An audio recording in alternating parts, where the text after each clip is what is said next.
지난 주간에 저는 저보다 훨씬 목회 경험이 많으시고 또 우리 교단에서 참 건강하게 목회를 잘하시는 우리 선배 목사님 여러분들과 함께 목회자 세미나를 다녀왔습니다. 교회와 목회 여러 주제에 대해서 각 교회 사례를 서로 소개하기도 하고 서로 질문도 하고 응답도 하면서 참 좋은 시간을 가졌습니다. 그렇게 특별한 주제를 가지고 대화하는 시간도 좋았지만 쉬는 시간이나 식사 시간에 가벼운 이야기를 통해서도 참 많은 것을 배웠습니다. 그 중에서도 신학교 때 저를 가르친 선생님이기도 하셨고 올해 이제 정년이 되셔서 목회 은퇴를 앞둔 선생님 목사님과 함께 갔었는데 그분이 평생의 목회를 정리하면서 저 같은 제자 후배 목사들에게 목회 여러 가지 경험담을 들려주시고 또 소중한 지침들을 나누어 주셔서 참 좋은 시간이었습니다. 이런 귀한 시간을 허락해 주신 하나님께 먼저 감사드리고 또 아울러 이런 귀한 기회를 갖게 해주신 우리 모든 성도님들과 그리고 당회의 진심으로 감사드립니다. 여러분 그렇습니다. 누군가 참 좋은 분들과 대화한다는 건 인생의 큰 기쁨입니다. 대화를 하면서 많은 것을 배우고 많은 것을 느껴서 내 인생의 크고 소중한 자양분이 되기 때문이지요. 그런데 여러분 다 아시다시피 대화가 그렇게 행복하고 즐거운 대화만 있는 건 아닙니다. 제가 방금 말씀드린 참 유익하고 좋은 대화도 있는 반면에 누군가 대화를 하면 마음이 참 힘들고 대화가 끝나고 나면 더 마음이 아프고 지치는 그런 대화가 있지요. 자, 그러면 우리가 이 두 가지 차이를 어떻게 설명할 수 있을까요? 대화를 하면 유익하고 즐겁고 에너지가 샘솟는 대화가 있고 대화를 하면 할수록 마음이 힘들고 어둡고 무거운 대화. 이 두 가지의 차이는 작년에 우리 교회 표어였던 단어 소통과 공감으로 우리가 이해해 볼 수 있습니다. 여러분들도 누군가가 대화를 할 때 그분이 마음을 열고 여러분의 대화를 잘 소통해서 들어주시고 여러분의 한마디 한마디에 눈빛을 맞추고 고개를 끄덕여줘서 공감하면 그런 대화는 참 유익하고 힘을 얻는 대화입니다. 그런데 또 한편 대화를 하는 상대방이 자신의 입장을 딱 미리 정하고 왜곡되고 잘못된 편견을 가지고 내가 말하는 모든 것에 대해서 아주 부정적으로만 대응을 하면 그런 대화를 하면 할수록 마음이 힘들고 하면 할수록 더 지치고 에너지가 빠져나가는 걸 우리는 느끼게 됩니다. 제가 왜 대화 이야기를 이렇게 하느냐 하면요. 오늘까지 우리가 이제 욥기를 마지막으로 마무리하게 됩니다. 그런데 욥기의 절대적인 분량 2장 11절부터 37장까지 아주 많은 분량이 욥이 그의 세 친구들과 함께 나누는 대화였습니다. 오랜 기간 깊이 있는 대화를 나누었지만 그 대화는 욥에게는 아무런 도움이 되지를 않았습니다. 욥의 세 친구는 입장이 딱 정해져 있었습니다. 욥, 너는 지금 내가 잘못한 게 많아서 하나님 앞에 천벌을 받고 있다. 그러니까 내 죄를 내가 알렸다. 이런 식으로 추궁하기에 바쁩니다. 욥은 지금 죽지 못해 살아가고 있는데 친구들이 와서 욥을 위로하는 게 아니라 자신의 입장을 딱 정해놓고는 계속 욥을 추궁하고 꾸짖기만 합니다. 그러니 얼마나 욥이 힘들었겠습니까? 그런데 38장부터 대반전이 일어납니다.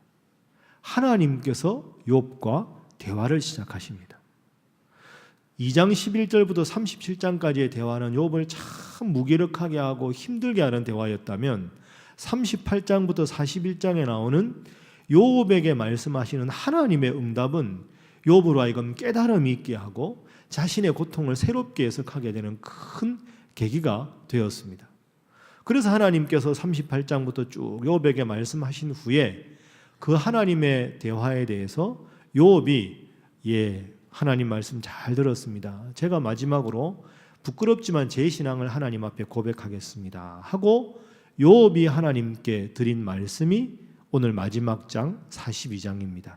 그래서 오늘은 욥이 하나님 앞에 고통 가운데 어떤 고백을 하는가, 그리고 이 고백이 오늘 우리에게 들려주는 교훈이 무엇인가 하는 것을 욥기 본문 말씀을 중심으로 살펴보도록 하겠습니다. 제일 먼저 우리가 한번 생각해 볼 건 욥처럼 우리도 가끔은 하나님이 이해되지 않을 때가 있다는 겁니다. 여러분 오늘 예배당에 오셨습니다. 잘하셨습니다. 그런데 때로 우리가 하나님 잘 믿는데도 고통을 당할 때 있지 않습니까? 욥이 당한 고통은 뭡니까? 그 많은 재산을 하루아침에 잃고 7남 3녀를 잃어버리고 그리고 자신이 평생 사랑하던 아내조차도 욥을 떠나버립니다. 온몸에 종기가 생겨서 도대체 견딜 수가 없습니다. 도대체 하나님은 내가 하나님을 잘 믿는데도 왜 이렇게 고통 속에 나를 내버려 두시는가? 하나님 믿는 나에게 왜 이런 인생에 큰 아픔과 고통이 있는가? 도저히 이해할 수 없는 큰 고통을 욥은 겪었습니다. 우리는 욥기의 결론을 이미 알고 있습니다. 욥은 이 많은 고통을 당했지만 잘 견뎠다. 우리도 견디면 복을 받는다. 결론을 알기 때문에 그렇지만 우리가 그 결론을 생각하지 않고 욥기 말씀을 쭉 읽어보면 욥이 이 많은 어려운 고통을 쉽게 이긴 게 아닙니다. 엄청나게 힘들어하고 있습니다. 예를 들어 볼까요? 3장 1절 말씀 욥이 이렇게 말합니다. 자신의 생일을 저주합니다. 차라리 내가 태어나지 않았다면 이 고통을 안 겪었을 것 아닌가. 얼마나 고통이 컸으면 이렇게 말하겠습니까? 3장 12절 어찌하여 내가 어미의 젖을 빨았던가. 차라리 내가 어린 아기였을 때 죽어버렸으면 이런 고통도 없었을 텐데. 6장 3절 나의 모든 고통은 바다의 모래보다도 더 무거울 것이다. 그만큼 이 고통을 견디기가 힘들다. 그런데 이 스스로의 고통에 대한 이 하소연과 안타까움은 고통에 대한 것만이 아니라 나아가서 하나님께 대한 원망으로까지 나갑니다. 10장 8절 말씀 주님께서 손으로 나를 빚으셨는데 이제 손으로 빚은 나를 파멸시키시는군요. 23장 8절 9절 내가 앞으로 가도 하나님 안 보이고 뒤로 가도 안 보이고 왼쪽에도 하나님이 안 계시고 오른쪽에도 하나님이 안 계시는군요. 얼마나 힘들었으면 욥같이 하나님 잘 믿은 사람이 이렇게 고백하겠습니까? 여러분 인생에도 이럴 때가 있지 않습니까? 혹시 여러분 중에는 지금 이런 어려운 시절을 겪고 계신 분들이 있을 수도 있습니다. 이거 여러분 어떻게 해석해야 될까요? 하나님 잘 믿는데 큰 고통이 우리 인생에 찾아옵니다. 어떻게 우리가 이걸 받아들이고 이해해야 할까요? 욥이 이렇게 하나님을 향해서 원망하자 하나님께서 드디어 해결책을 주십니다. 두 번째는 욥에게 대답하시는 하나님입니다. 하나님의 대답을 한마디로 하면 욥아 내가 질문할 테니까 너 대답해 보거라. 나의 질문 앞에 서라. 이것이 하나님의 대답입니다. 좀 쉬운 예를 하나 들어보겠습니다. 여러분 아버지하고 두 아들이 있다고 한번 가정을 해보십시오. 아버지 앞에 청소년기를 지나는 두 아들. 그런데 큰아들은 축구를 잘해서 축구 선수고 둘째는 공부를 잘해서 열심히 공부하는 우등생이었습니다. 그런데 큰아들이 어느 날 오늘같이 추운 날 그라운드에서 열심히 축구 연습을 하고 집에 돌아옵니다. 먼지가 가득 쌓여있고 몸도 피곤하고 지치지요. 추운 날 땀 흘리고 돌아오면 얼마나 으쓱하고 기분이 안 좋습니까? 지친 몸을 일구고 집에 탁 들어오는데요. 저쪽에 동생 방에 동생이 보이는 거예요. 근데 동생은 가만히 보니까 방에 히터 다 떼고 따뜻하게 있으니까 외투도 안 걸치고 자기가 평소에 읽고 싶은 책을 차분하게 읽고 있는 거죠. 그걸 보는 순간 형이 갑자기 불평하는 마음이 생기기 시작했습니다. 아버지는 동생만 좋아한다. 나 이렇게 추운 날 그라운드에서 열심히 축구 연습하게 하고 동생은 방에 탁 음악 틀어놓고 간식 먹으면서 저렇게 자기 좋아하는 책만 읽게 하다니 아버지는 정말로 동생만 편애하는구나 그렇게 생각을 합니다. 그러다 보니까 아버지한테 섭섭하고 괜히 또 동생이 미워지는 겁니다. 그리고 며칠이 지났습니다. 동생이 어느 날 열심히 공부를 하다가 지쳐가지고 가만히 우두커니 있는데 형이 탁 들어오는 겁니다. 현관으로. 그 형하고 얼굴이 탁 눈빛이 마주쳤어요. 그 순간에 동생이 갑자기 마음이 불편해졌습니다. 우리 형은 나보다 훨씬 키도 크고 항상 운동해서 저렇게 몸이 멋있는데, 젊은 애들 말로 몸짱인데 난 이게 뭐야? 형은 운동을 잘해서 친구들한테 인기도 많고 몸짱이고 저렇게 멋있는데 나는 맨날 앉아서 책이나 읽고 내가 왜 이럴까? 그렇게 문득 불평이 탁 생기기 시작하니까 아버지한테 섭섭한 거예요. 아버지가 형을 편애하고 있다. 난 맨날 책만 읽으라고 책만 사주고 형은 저렇게 열심히 운동하게 내버려 두고 운동하다 지쳤다고 고기도 마음껏 먹으라고 하고, 아버지는 형만 좋아하네요. 그러고 나서 형을 보니까 괜히 또 형한테 시기심이 생기는 거예요. 형이 갑자기 미워지는 겁니다. 자, 여러분 여기까지 한번 생각해 보세요. 큰아들 입장에서 보면 큰아들 말이 틀린 게 아니고요. 작은 아들 입장에서 보면 작은 아들이 틀린 게 아닙니다. 그러면 어떻게 하면 이 갈등이 해소될 수 있을까요? 아주 쉽지만 가장 근본적인 방법이 하나 있습니다. 이 큰아들하고 작은아들이 자기 입장에서 아버지를 이해하는 게 아니고 아버지의 마음 속에 들어가서 자기를 바라보는 겁니다. 내 입장에서 아버지를 이해하는 게 아니라 아버지의 입장과 아버지의 안목에서 바라봅니다. 아버지 마음은 이런 것이었죠. 첫아들 태어났다고 얘 공부 잘하는 애로 키워야 되겠다 해서 첫애가 태어났을 때 그림책도 사주고 열심히 공부하라고 책을 사줬는데 도통 이 큰아들은 공부에 관심이 없습니다. 그림책도 관심이 없고 장난감도 관심이 없고 유일하게 관심 있는 건 놀이터 가서 노는 겁니다. 나가 노는 걸 너무 좋아하는 거예요. 거기다가 공을 하나 사주니까 맨날 공 가지고 노는 걸 너무 좋아해요. 아버지가 이렇게 생각한 거죠. 우리 큰애는 공부에는 미안한데 달란트가 없구나.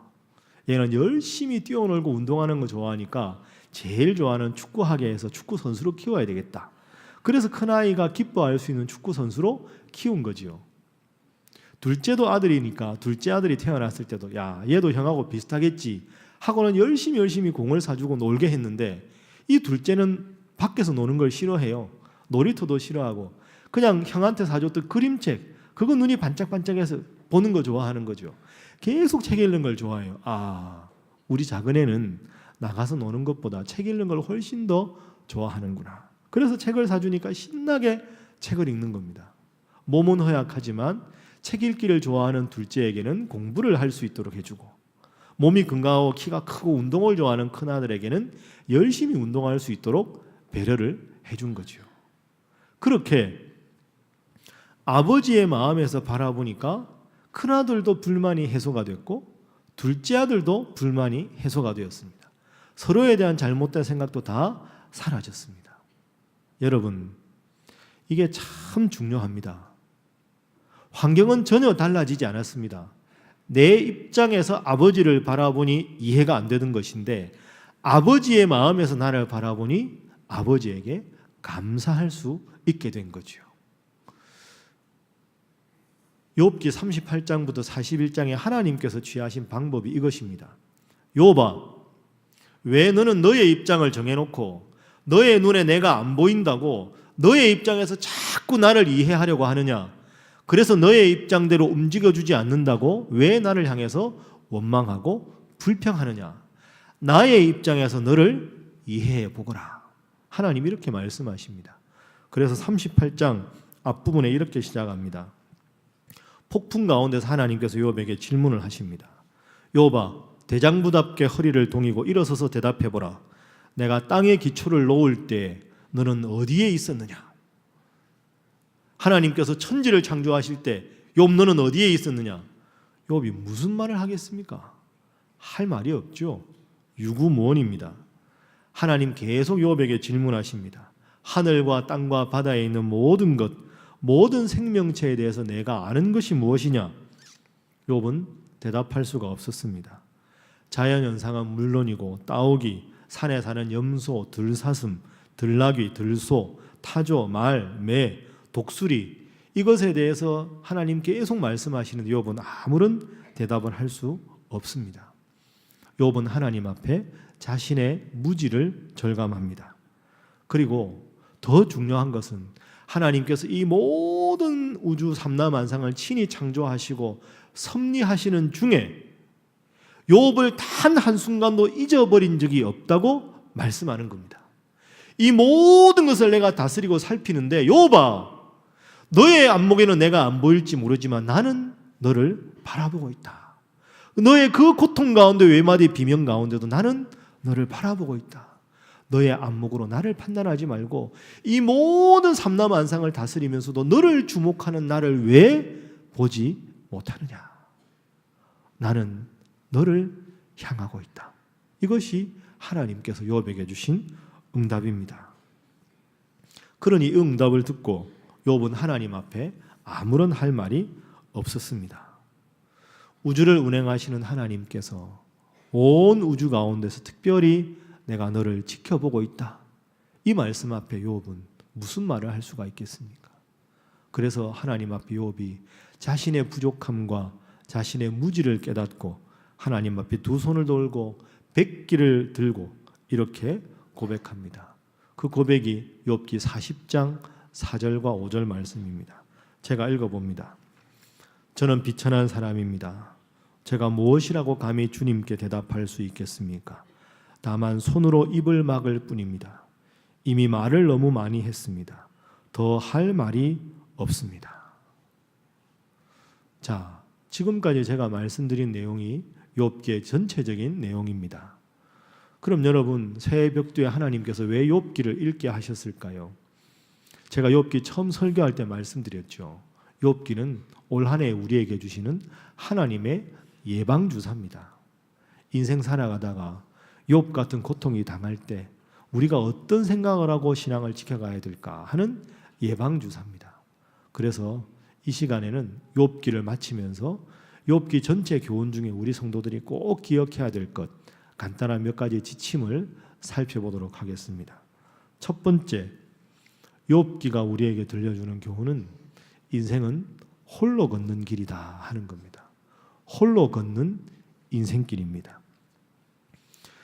여러분, 가만히 생각해 보면 사실은 인생은 홀로 걷는 길입니다. 홀로 태어나고 홀로 이 세상에서 작별하게 됩니다. 물론 사랑하는 가족들도 있고 친척들도 있고 친구도 있지만 그 누구도 내 마음을 완벽하게 이해해 주지를 못합니다. 태어날 때도 혼자고 살아가는 길도 혼자고 돌아갈 때도 혼자 돌아가야 합니다. 그것의 가장 상징적인 사건이 욥기 1장에 나옵니다. 욥이 그 많은 재산을 하루아침에 다 잃어버리고 7남 3녀를 잃어버리고 너무너무 비탄에 빠져 있는데 욥의 아내가 1장 9절에서 이렇게 말합니다. 평생 욥 곁에서 가장 깊은 사랑을 나누었던 아내가 그래도 당신이 하나님 앞에 자기의 신앙의 순결을 지키느냐 하나님을 욕하고 죽으라. 그리고 욥의 아내가 떠납니다. 그때 여러분 욥의 마음이 어땠을까요? 재산 잃고 7남 3녀 잃고 몸은 아프고 유일하게 남은 사람이 아내인데 하나님을 욕하고 죽어라 하고 아내가 떠났을 때 욥이 이런 거 느끼지 않았을까요? 결국 인생은 혼자구나. 누구도 내 아픔을 진심으로 위로해 주지 못하는구나. 홀로 사는 인생길이구나. 그래서 욥기의 대표적인 요절을 욥이 고백합니다. 욥기 1장 21절 말씀이지요. 자, 우리 함께 1장 21절 읽어봅니다. 시작. 이르되 내가 모태에서 알몸으로 나왔사온즉 또한 알몸이 그리로 돌아가올지라 주시니도 여호와시요 거두시니도 여호와시오니 여호와의 이름이 찬송을 받으실지니이다 하고 아멘. 알몸으로 나서 알몸으로 죽어가는 것, 그게 인생이다. 인생은 홀로 걷는 길이다. 이게 욥기의 첫 번째 교훈입니다.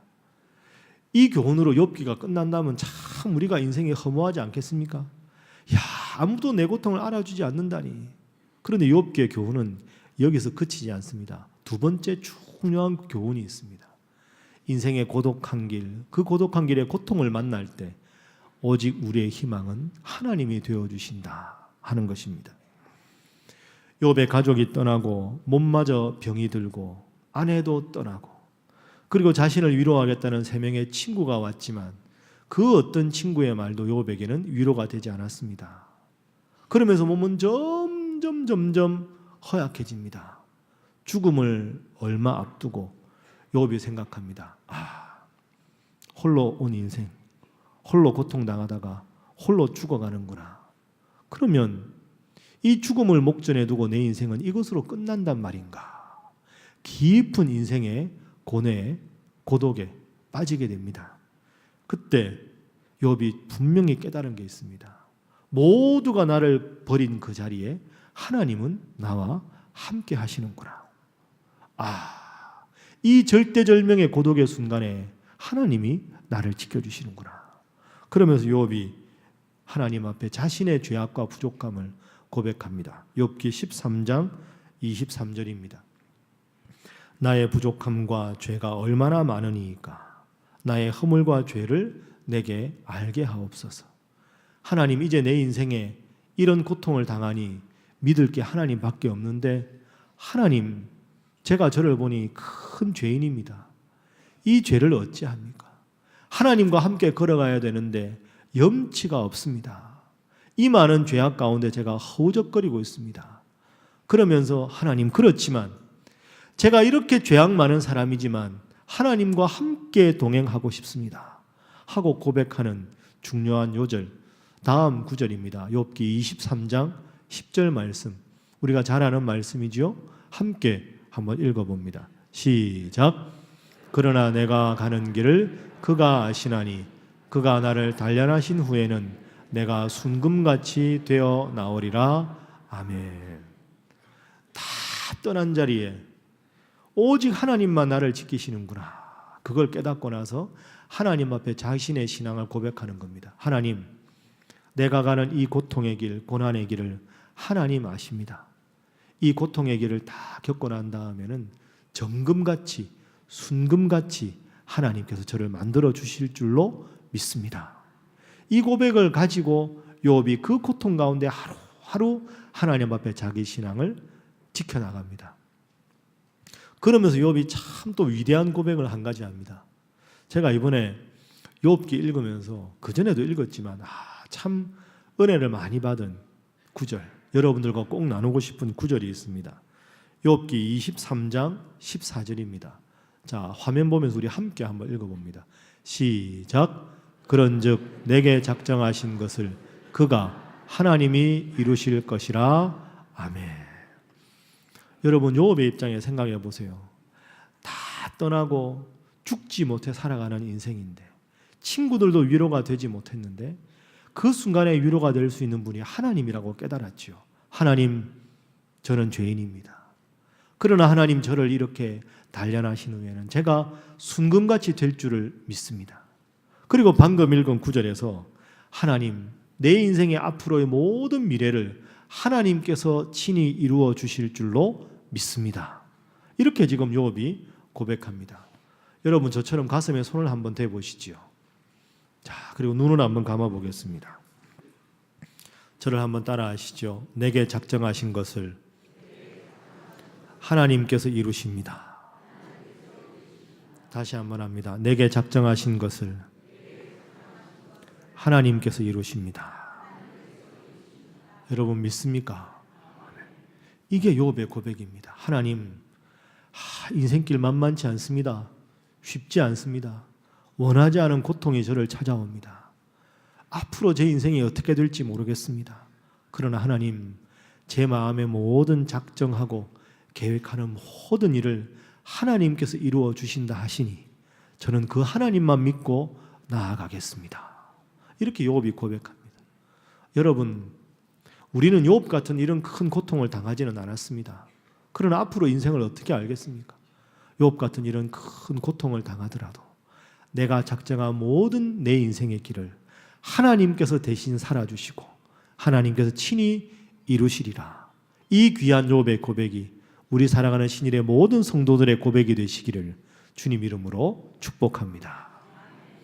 이 귀한 비밀을 깨닫고 욥이 마지막으로 하나님 앞에 자신의 신앙을 고백하는 것이 42장입니다. 오늘 저와 여러분이 함께 읽은 42장 1절부터 6절에 하나님 앞에 자신의 신앙을 고백하면서 위대한 마지막 욥의 고백을 한번 들어보십시오. 42장 5절 말씀입니다. 자, 화면 보지요.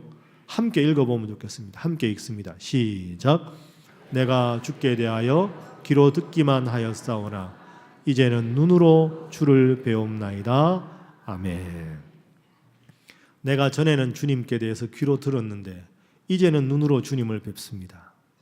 여러분, 욥기 1장은 욥이 동방의 가장 부자였고 하나님 앞에 의로운 사람이라고 말합니다. 고난을 당하기 전에도 하나님 앞에 훌륭한 믿음을 가진 사람이 욥이었습니다. 고통 중에서도 하나님을 배반하지 않았습니다. 그런데 그 고통을 다 겪고 하나님 말씀을 들은 다음 욥이 뭐라고 고백합니까? 하나님, 부끄럽습니다. 제가 그 전에 하나님 잘 믿는 줄 알았는데 전에는 하나님께서 제가 귀로 들었던 단계입니다. 고통 가운데 하나님 함께 하시는 음성을 듣고 나니 이제는 눈으로 주님을 뵙습니다. 여러분, 귀로 듣는 것과 눈으로 보는 것의 차이가 무엇일까요? 귀로 듣는 것은 내가 직접 듣지 않아도 할 수 있습니다. 누군가가 하나님에 대해서 말한 것을 내 귀로 들을 수 있는 거죠. 그러니까 귀로 들었다 하는 것은 간접적인 하나님에 대한 경험입니다. 그러나 이제는 눈으로 주님을 뵙습니다. 눈으로 본다 하는 것은 내가 직접 본 경우만 말할 수 있습니다. 다른 사람 본 것은 다른 사람 본 거지요. 직접적인 하나님에 대한 체험입니다. 하나님, 고통 겪기 전에 하나님을 믿었는데 그때는 신앙에 성숙하지 않은 단계였습니다. 과거는 그랬습니다. 그러나 고통 가운데 함께 하신 하나님을 느끼고 나서 보니까 이제는 제가 직접적으로 나의 주요, 나의 하나님이라고 고백합니다. 이게 욥기의 가장 대표적인 요절입니다. 우리 장로님 앞서 기도하신 대로 욥기의 교훈은 이것입니다. 대기업에 취직하고 명문대학에 자녀가 진학하고 하는 사람마다 다 잘 돼가지고 물질적인 복을 받는 것, 그게 하나님 앞에 복이 아닙니다. 환경이 좋아지든지 환경이 나빠지든지 내 계획대로 되든지 내 계획과 관계없이 큰 고통과 좌절이 찾아온다 할지라도 그 좌절과 고통 가운데서도 하나님을 바라볼 수 있는 신앙의 안목, 그것이 바로 욥기가 우리에게 주는 교훈입니다. 그래서 욥기는 물질적인 축복에 관한 책이 아닙니다. 영적인 성숙에 관한 책입니다. 주님, 내가 전에는 주님께 대해서 귀로 듣는 단계였는데 이 큰 고통을 겪어보니 고통 가운데 하나님 나와 함께 하심을 깨닫고 나서 보니 이제는 눈으로 주님을 뵙습니다. 사랑하는 여러분, 지금까지 인생을 잘 살아오셨습니다. 앞으로 하나님 앞에 큰 복 받는 여러분 모두가 될 수 있기를 바랍니다. 그러나 혹시라도 앞으로 남은 인생길에 여러분이 원하시는 때, 여러분이 원하시는 방법으로 하나님께서 응답해 주지 않는다 할지라도 하나님의 그 큰 섭리 속에 여러분이 반드시 기억되고 있음을 기억하고 더 성숙한 신앙인으로 하나님, 나의 하나님, 하나님, 나의 주님, 내 인생의 모든 계획과 작정한 것을 하나님 이루어 주실 줄로 믿습니다. 이렇게 고백하시는 여러분 모두가 될 수 있기를 바랍니다. 끝으로 짧은 이야기 하나 하고 설교를 마치겠습니다. 300명이 타고 가는 큰 배가 있었습니다. 그런데 그 큰 배가 가다가 엄청나게 큰 폭풍우와 파도를 만나서 그 배가 다 부서지고 모든 사람들이 다 몰살하게 되었습니다. 그 중에서 그 배에 탔던 젊은 선원이 하나 있었는데 그 큰 파도가 왔을 때 그 배에서 깨어진 널빤지를 붙잡고 의식을 잃었습니다. 그러다가 파도에 이렇게 저렇게 휩쓸려 가지고 한 무인도에 표류하게 됩니다. 눈을 떠보니 자신을 제외한 모든 사람들이 다 안타깝지만 살아나지를 못했습니다. 그래서 홀로 살아남은 이 무인도에 표류한 이 젊은이가 무릎을 꿇고 하나님 앞에 기도합니다. 하나님, 감사합니다. 저를 살려주셔서 감사합니다. 그리고 이제 무인도에서 탈출한 방법이 없으니까 자신의 옷을 찢어서 무인도에 있는 나무를 베다가 길다란 장대에다가 자기 옷을 걸어놓고 깃발을 만듭니다. 그리고 그 무인도의 제일 높은 곳에 올라가서 깃발을 계속 흔듭니다. 지나가는 배를 보면 자기를 발견하고 자기를 구출해 달라고. 하루가 지나고 이틀이 지나고 일주일이 지나도 그 어떤 배도 보이지 않습니다. 가끔씩 저 멀리 있는 배는 하도 멀어서 자신을 알아차리지를 못하고 있는 거지요. 그래서 처음에는 감사했다가 원망으로 점점 바뀌게 됩니다. 하나님 이러시려면 저를 왜 살려주셨습니까? 그렇게 지내다가 오늘 같은 추운 겨울이 다가왔습니다. 급하게 나무를 베다가 자그마한 움막집을 만듭니다. 추위를 피해야 살 수 있겠지요. 그 움막을 다 완성한 다음에 추우니까 불씨를 겨우 살려가지고 그 움막 안에 기퉁이에다가 불을 피워 두었습니다. 그러고는 너무 피곤해서 쓰러져 잠이 들었지요. 그리고 잠이 든 사이에 바람이 휙 불어가지고 그 불씨가 움막에 탁 옮겨 붙어서 움막이 훨훨 타게 됐습니다. 그러니까 혼비백산해서 이 사람이 겨우 움막에서 빠져나오고 움막집은 다 잿더미로 변해버렸습니다. 너무너무 실망한 이 청년이 하나님을 원망합니다. 하나님, 차라리 그때 배에서 처음에 파도 만났을 때 저를 죽이시지 왜 살려두셔서 이렇게까지 비참한 지경에 이르게 하십니까? 하나님 어찌 저에게 이러실 수가 있습니까? 그렇게 막 외치다가 또 의식을 잃고 피곤해 쓰러져서 잠이 들었습니다. 한참의 시간이 지났는데 갑자기 누군가가 와서 자기를 깨우는 겁니다. 여보시오, 젊은이 일어나시오. 눈을 떠보니까 큰 배가 하나 무인도 앞에 상륙해 있고 선장님이 자기를 깨운 겁니다. 아니, 저를 구하러 오셨습니까? 그렇소. 어떻게 저를 구하러 오셨습니까? 어떻게 왔기는 한참 바다 저 항해하고 있는데 갑자기 저 멀리 여기서 불꽃이 확 피어나길래 저 불꽃이 뭔가 싶어서 와서 보니 당신이 있었던 것뿐이요. 퉁명스럽게 이야기를 합니다.